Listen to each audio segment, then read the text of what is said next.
My name is Stephen Wilson, and for 18 years I've been flying commercial aircraft across North American skies. At 54 years old, I thought I'd seen everything the aviation world could offer. Early morning departures, late night landings, weather that would make your grandmother cancel her church picnic. But what happened to me 3 days ago changed everything I believed about life, death, and what's coming for our nation's elderly population. Before we continue, I need you to do something important. Tell me in the comments where you're watching from today. Hit that subscribe button and ring the notification bell, because what I'm about to share isn't just another story. It's an urgent warning about January 26th through 31st that every senior citizen in America needs to hear immediately. The life of a commercial pilot is built on the foundation of the checklist. We live by the numbers, the gauges, and the cold hard facts of physics. For nearly 2 decades, I had navigated the invisible highways of the sky, trusting in my instruments and my training. I'm a man of logic, a man who understands the relationship between thrust and lift,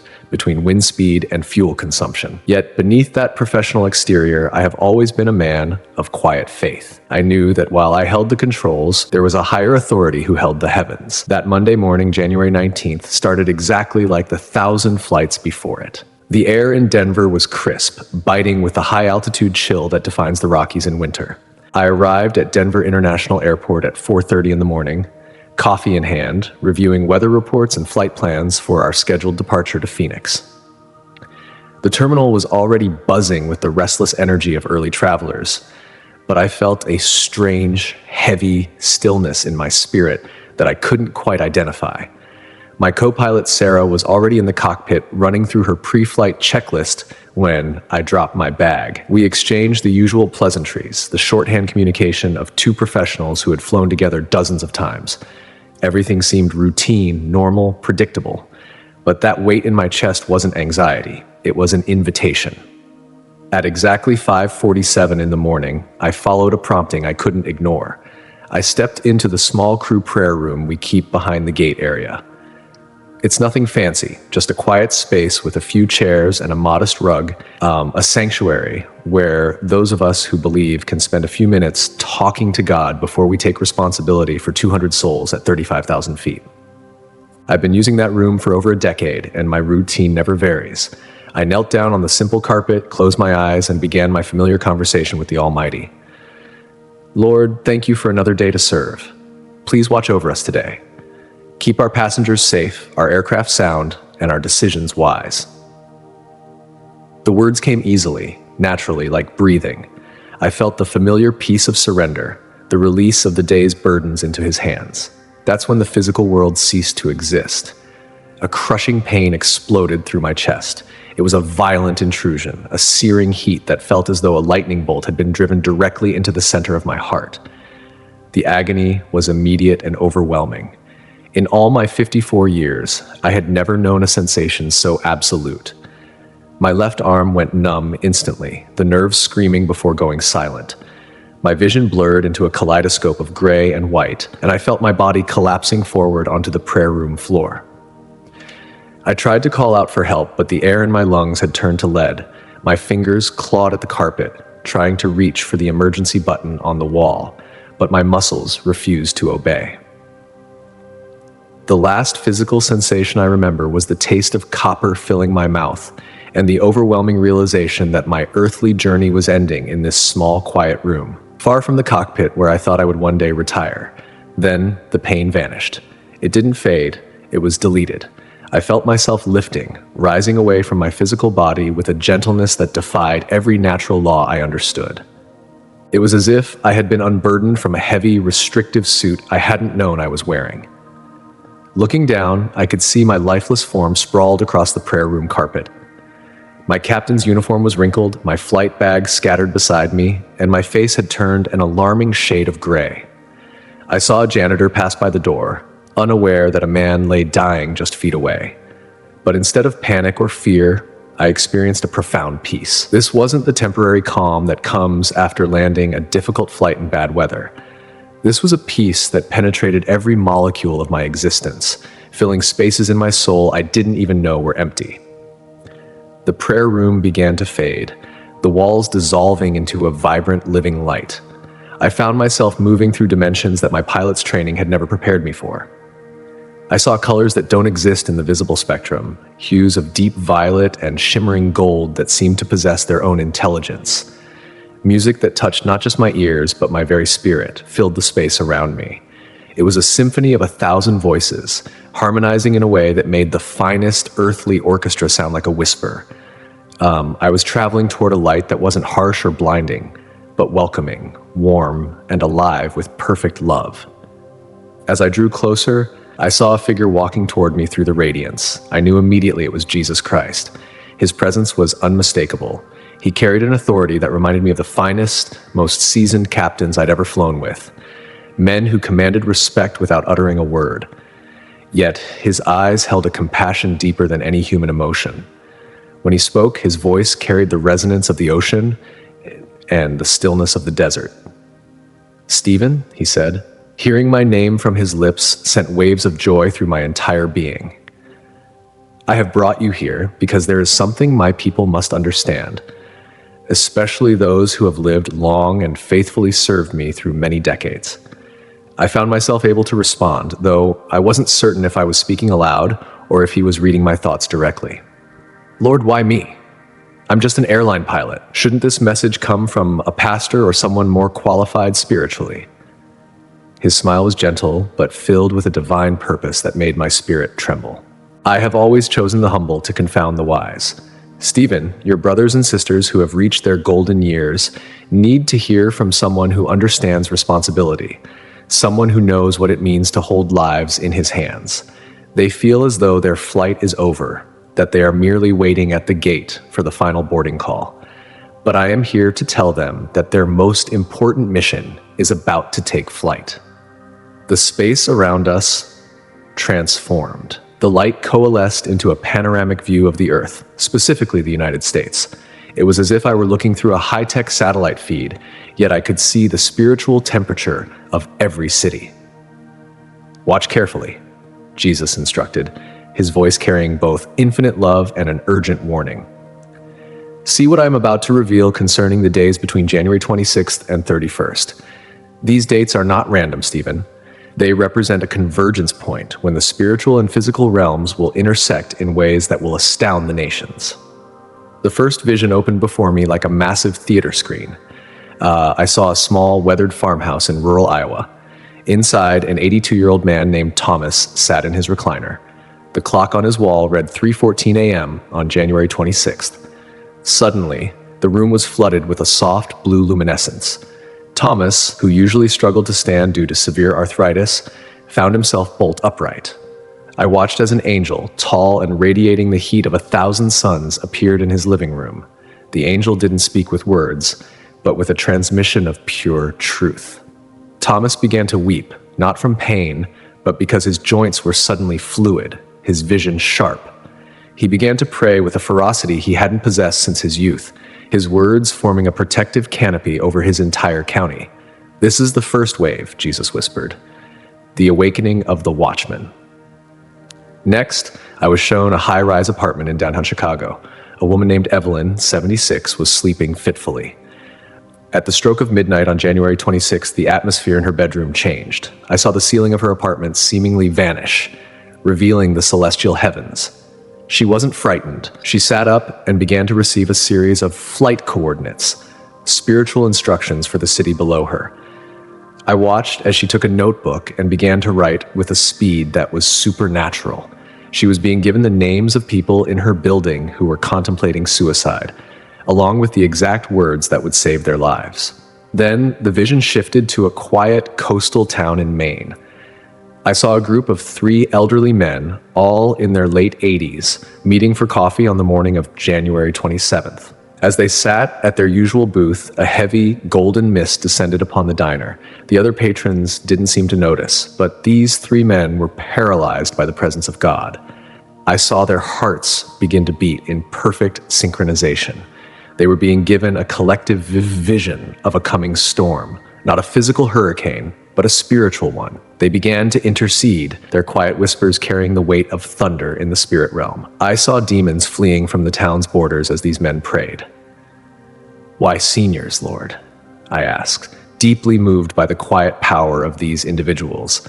"Because they have lived long enough to recognize my voice when I speak," he replied. "They have weathered enough storms to appreciate calm waters. They have buried enough loved ones to value eternal things over temporary pleasures. They are the only ones who can handle the depth of the revelation I am about to release. The young are distracted by the building of their own kingdoms. The elderly are ready to see mine."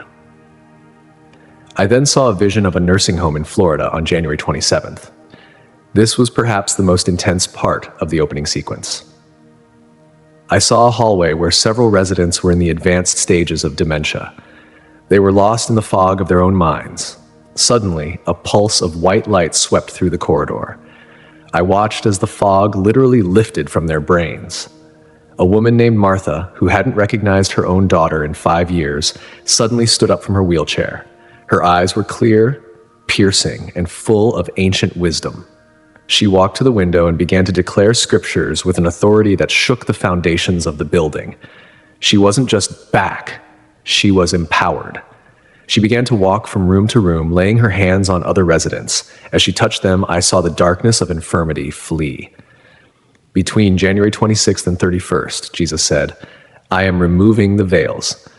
I am clearing the minds of my seasoned saints so they can deliver the final warnings to their families.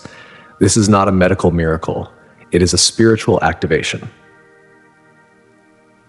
I witnessed a grandfather in a suburb of Dallas sitting with his rebellious teenage grandson on January 28th. The boy was wearing headphones, ignoring the old man. Suddenly, the grandfather's face began to shine with a light so bright the boy had to shield his eyes.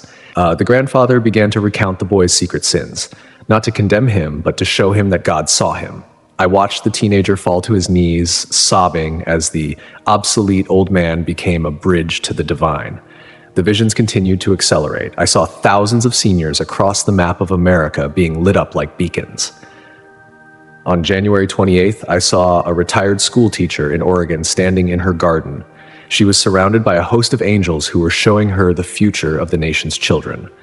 She began to decree protection, and I saw spiritual shields being raised over local schools. "The world calls them retired," Jesus said with a voice like rolling thunder. "I call them refired. They are the hidden artillery of my kingdom." The vision shifted again, moving with the precision of a flight path, adjusting for a change in wind direction. As we hung there, suspended between the stars and the soil of our nation, Jesus pointed toward the morning of January 29th. I saw the spiritual radar of the United States begin to light up with thousands of points of intense white heat. These weren't fires of destruction. They were the concentrated prayers of the elderly, becoming visible to my new sight. "Look at the contrast, Stephen," Jesus said, his voice tinged with a divine sorrow. I saw a massive, modern church building in a wealthy suburb of Atlanta. The architecture was stunning, the light show was professional, and the music was loud. But as I looked closer, I saw that the spiritual atmosphere inside was stagnant. It looked like a pond with no inlet or outlet. The pastor was speaking about self-improvement and financial success, but his words were hitting a glass ceiling. In the pews, the younger people were checking their watches, their hearts distracted by the digital worlds in their pockets. But then, my gaze was pulled to the very back row of that same church. There sat 3 women, all well into their 80s, wearing modest hats and clutching worn Bibles. To the rest of the congregation, they were just the ladies in the back, symbols of a bygone era. But in the spirit realm, they were radiating light like high-voltage transformers. I saw golden cords of intercession stretching from their hearts directly into the throne room of God. Between January 26th and 31st, Jesus explained, the power will shift from the podium to the pews. I am bypassing the polished and the popular to work through the persistent and the prayerful. These women have been the foundations of this church for 50 years, yet their names are never mentioned in the bulletins. On January 29th, I will make their voices louder than the sound systems. As I watched, one of the women stood up in the middle of the sermon. It wasn't a disruption. It was a divine interruption. As she began to speak, the pastor's microphone went silent, but her voice carried to every corner of the room without any electronic help. She began to call out the hidden sins of the leadership and the secret pains of the youth. I saw people falling into the aisles, weeping in repentance. The institutional service was replaced by a raw, holy encounter. The vision moved rapidly now, taking me to a VA hospital in Ohio on January 29th. I saw a 94-year-old veteran named Samuel. He had fought in wars that were now just chapters in history books. He was confined to a bed, his body a map of scars and the wear of time. But as the clock struck noon, the room filled with the sound of a rushing wind. Samuel didn't just feel better, he was supernaturally recharged. I watched as he stood up, his bones popping back into alignment. He walked out of his room and into the intensive care unit. He didn't have a medical degree, but he had something much more potent. He began to lay his weathered hands on the monitors and the patients. I saw the digital lines on the screens stabilize. I saw a young man, a victim of a terrible accident, open his eyes and breathe on his own the moment Samuel touched his forehead. The nurses were frozen in shock, their charts falling to the floor. Samuel wasn't looking for credit. He was simply following the flight plan. God was whispering into his spirit. "I am restoring the strength of the eagles to my aged servants," Jesus said. "They have spent their lives walking. Now they shall run and not be weary. They shall fly, Stephen. They shall fly higher than any aircraft you have ever commanded." On January 30th, the vision took me to a grocery store in a small town in Tennessee. An elderly woman named Beatrice was standing in the checkout line. She was counting out coins to pay for her modest bag of groceries. The young clerk was impatient, sighing at the delay. But suddenly, Beatrice stopped. She turned to a man standing behind her, a man dressed in an expensive suit, looking stressed and angry. Beatrice reached out and touched his arm. In that moment, I saw a vision within the vision. I saw the man's home life, the divorce papers on the table, the bottle of pills he had hidden in his glove compartment. Beatrice leaned in and whispered, "The Lord says the check engine and light of your soul is flashing, son, but He's the master mechanic. Don't take those pills tonight. Go home and look under the seat of your car. You'll find the letter your father wrote you before he died." The man collapsed against the magazine rack, sobbing. Beatrice didn't look surprised. She just patted his hand with a calmness that comes from decades of knowing the one who holds the future. She paid for her groceries and walked out, leaving a wake of divine disruption behind her. "Why the dates January 26th to the 31st, Lord?" I asked again, trying to understand the spiritual mathematics of this window. Jesus turned his gaze toward the horizon of the earth, where the sun was beginning to peek over the edge of the world. "This 6-day window is a tithe of time, Stephen. Just as I ask for a tithe of the harvest, I am claiming these 6 days as a tithe of the year 2026. It is a consecrated period where the veil between heaven and earth is being pulled back, specifically for those who are nearing the end of their earthly journey. It is their final approach, to use your pilot's language. During these days, I am granting them a level of discernment that will protect the nation from a coming darkness." He showed me a vision of January 31st, the final day of this specific outpouring. I saw a massive wall of intercession being built. It wasn't made of stone or steel, but of people. Thousands upon thousands of seniors were standing on the borders of the United States, from the rugged coast of Washington to the tip of Florida. They were holding hands in the Spirit. I saw a dark, oily cloud attempting to roll in from across the oceans, a cloud representing economic collapse, civil unrest, and spiritual confusion. When that dark cloud hit the wall of the seniors' prayers, it shattered like glass. The intercession of the 80-year-olds was more effective than any missile defense system. I saw grandmothers in rocking chairs in Kentucky whose whispers were creating spiritual no-fly zones over their cities, preventing demonic influence from landing. "The world views the elderly as a liability," Jesus said, his eyes flashing with that holy fire I had seen before. "They see them as a drain on resources, a segment of the population that is past its prime. But I see them as my most seasoned pilots. They know how to handle the turbulence. They know how to navigate by the stars when the ground lights go out. Between January 26th and 31st, I am giving them the controls." I then saw a vision of a retired judge in Virginia. It was January 27th. He was sitting in his study, surrounded by law books. Suddenly, the books began to glow. He opened one, and instead of legal precedents, He saw the faces of politicians and leaders. He saw their hidden agendas, their secret bribes, and their plans for the nation. But he also saw their vulnerabilities. He began to write letters, not of accusation, but of prophetic warning. I saw these letters arriving on the desks of powerful men and women. As they read the words of this obsolete judge, they were gripped by a fear of God they hadn't felt since childhood. This is the wisdom of the Ancient of Days flowing through the ancients of the earth, Jesus declared. I saw a vision of a group of grandfathers in a Montana hardware store. They were talking about the weather, but the conversation shifted. One of them, a 77-year-old named Bill, stopped mid-sentence. He looked at his friends and said, "The Lord is telling me that the water in the north well is going to fail, but if we dig 20 feet to the east, we'll find a spring that never runs dry." They didn't doubt him. They went out, they dug, and they found the water. It wasn't just physical water. It was a sign to the whole community that God was still speaking through the gray-haired men they had stopped listening to years ago. The most heartbreaking and beautiful vision followed. I saw a forgotten town in the Appalachian Mountains. The young people had all left for the cities. Only the elderly remained in the crumbling houses.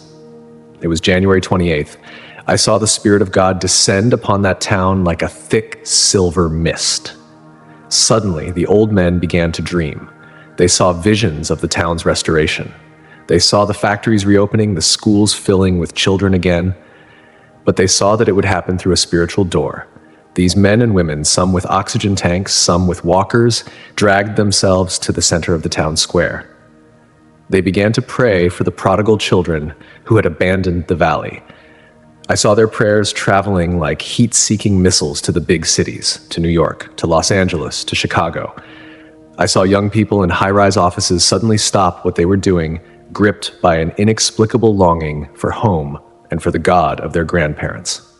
The prayers of the elderly are the gravity that pulls the wandering stars back home, Jesus whispered. I watched as an 89-year-old woman in a nursing home in Arizona was given a vision of a coming earthquake. Not a physical shaking of the earth, but a shaking of the financial markets on January 30th. She called her grandson, who was a high-stakes trader on Wall Street. He laughed at first, but something in her voice, a weight of authority he couldn't ignore, made him pause. He moved his investments. 3 days later, when the market dipped, he was protected. He didn't just save his money, he gave his life to Christ because he realized his grandmother had a connection more valuable than any insider trading tip. Between January 26th and 31st, Jesus said, "I am making the hidden visible. I am making the weak strong. I am making the forgotten the most important voices in the land. Stephen, you must tell them, do not look at the mirror to see who you are. Look at my word. The mirror shows the fading flower, but my word shows the eternal flame." I saw a vision of January 30th in a quiet cemetery in South Carolina. An elderly man was visiting his wife's grave. He felt his life was over. He was waiting for the end. But as he stood there, he felt a hand on his shoulder. It wasn't a physical hand, but the weight of a divine commission. He heard a voice say, "Your mission hasn't ended. It has only changed. You have 40 years of marriage wisdom that the young couples in your town are dying for. Go and speak life." I watched as he walked away from the grave, not with the shuffle of a widower, but with the stride of an ambassador. The great reversal is not just a concept, Jesus said, his voice filling the entire span of the heavens. It is a reality that will manifest in these 6 days. The world is about to see what happens when I breathe life into the dry bones of the senior generation. The intensity of the visions began to increase, the colors becoming so vivid they felt like they were burning into my very essence. I saw the spiritual atmosphere over America changing from a dark, stormy gray to a shimmering electric gold. "Look at the children, Stephen," Jesus commanded. I saw a vision of a preschool on January 31st. The children were playing, but suddenly they all stopped and looked toward the door. An elderly man, the school's janitor, was walking down the hall. To the children, he didn't look like a janitor. He looked like he was cloaked in a robe of light. One by one, the children ran to him. He sat down on the floor and began to tell them stories. Not fairy tales, but the true stories of God's faithfulness. As he spoke, I saw the seeds of future ministries being planted in those 4-year-old hearts. The obsolete man was shaping the next century. Every senior who watches this must understand, Jesus said, turning to me, his eyes locking onto mine with an intensity that felt like a physical embrace. January 26th through the 31st is your launch window. If you miss it, you miss the greatest opportunity of your life. But if you step into it, you will see the glory of God in your own home, in your own body, and in your own family. The radiance surrounding Jesus began to pulse with a rhythmic intensity, matching the heartbeat of the world I saw laid out below us. He turned his gaze back toward the map of the United States, and I saw a new phenomenon beginning to occur as January 31st approached in the vision. It was the culmination of the 6-day window. "Stephen, look at the hospitals," Jesus said. I saw a large medical center in Houston. It was January 26th. An elderly woman named Clara was being wheeled into surgery. She was 84, frail, and the doctors were giving her a 10% chance of survival. But Clara wasn't praying for herself. As the anesthesia began to take hold, her spirit remained awake. I watched as her spirit stepped out of her physical form and began to walk through the intensive care unit. Every bed she passed, she simply whispered my name. I saw the monitors stabilize. I saw a young father who had been in a coma for weeks suddenly squeeze his wife's hand. Clara's physical body survived the surgery with ease, but the spiritual work she did in those 3 hours saved 12 lives. "The elderly will become my spiritual surgeons," Jesus explained. "Where medicine reaches its limit, their faith will bridge the gap." Between January 26th and 31st, hospital staff across this nation will witness anomalies they cannot explain. They will see miraculous recoveries that are actually the result of an 80-year-old grandmother in the next room who knows how to touch the hem of my garment. Next, I was shown a vision of a retired police officer in Detroit. He was 79, living alone in a neighborhood that had seen better days. It was January 26th. He was sitting on his porch, watching a group of young men gather on the corner, their intentions dark and violent. Normally, he would have called the precinct and waited, but a fire erupted in his bones. He stood up, his posture correcting itself to the authoritative stance of his youth. He didn't take a weapon, he took a prayer cloth. He walked down the steps and directly toward the group.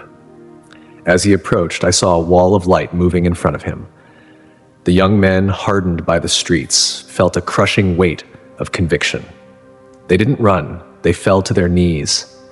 The retired officer began to name the sins they had committed in the dark, and one by one, they began to confess.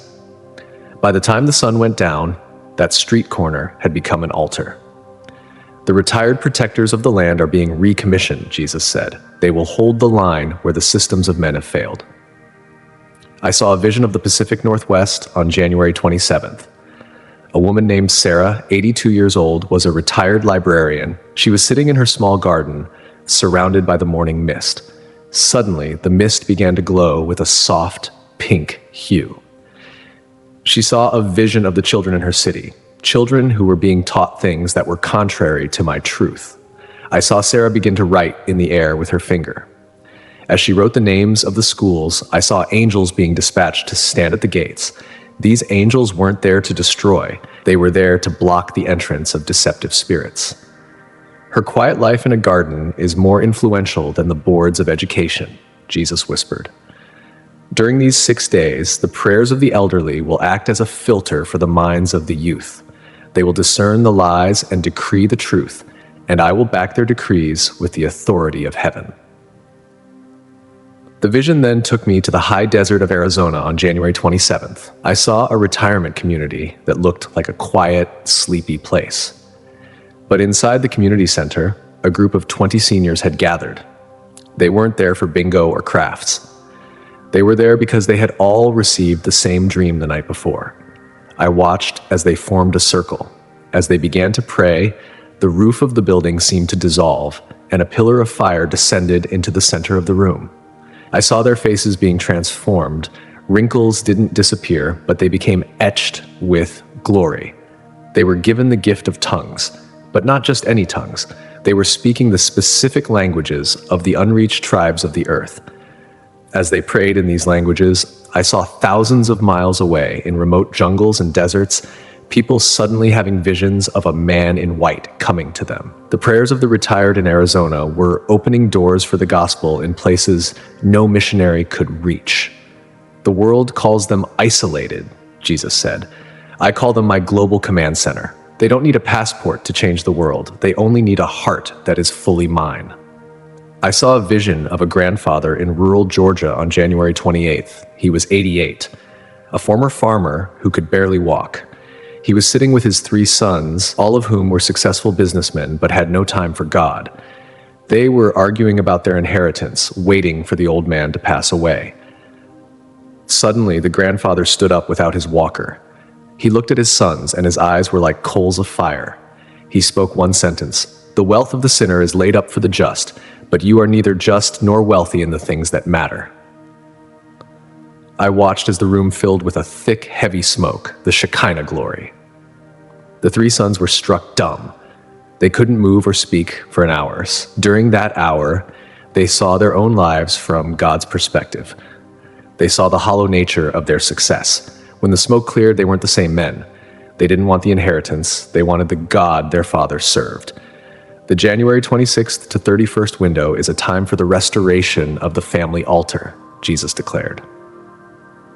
I am giving the patriarchs and matriarchs the scepter of authority to bring their households into alignment before the great harvest begins. On January 28th, I saw a vision of a nursing home in New England. There was a man named Arthur, 92, who had been silent for 3 years due to a stroke. His family had stopped visiting because he wasn't there anymore.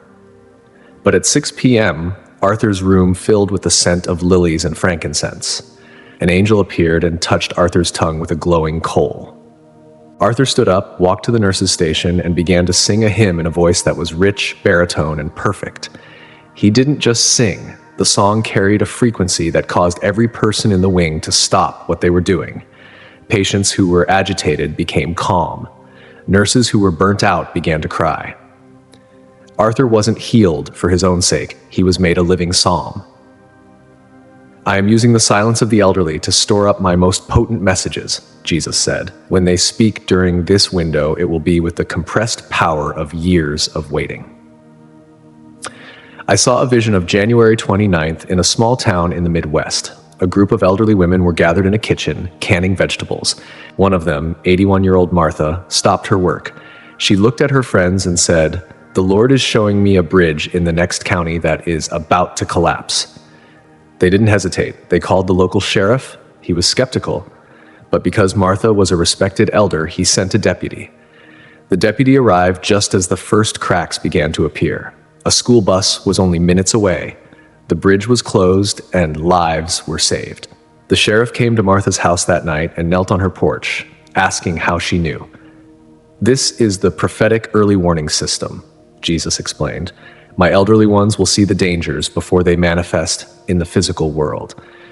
If the nation will listen to their obsolete voices, they will be spared much sorrow." On January 30th, I saw a vision of a former school teacher in California. She was 75, living in a small studio apartment.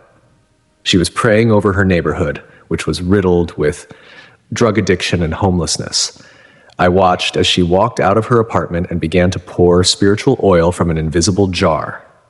Everywhere she poured, I saw the atmosphere change. The spirit of addiction, which looked like a dark, sticky substance over the houses, began to dry up and flake away. People who had been trapped for years suddenly felt a clear-headedness and a desire to get clean. They didn't know why, but a 75-year-old woman's intercession had broken the chemical and spiritual chains. "They are my deliverance ministers," Jesus said. "They don't need to shout. They only need to be present."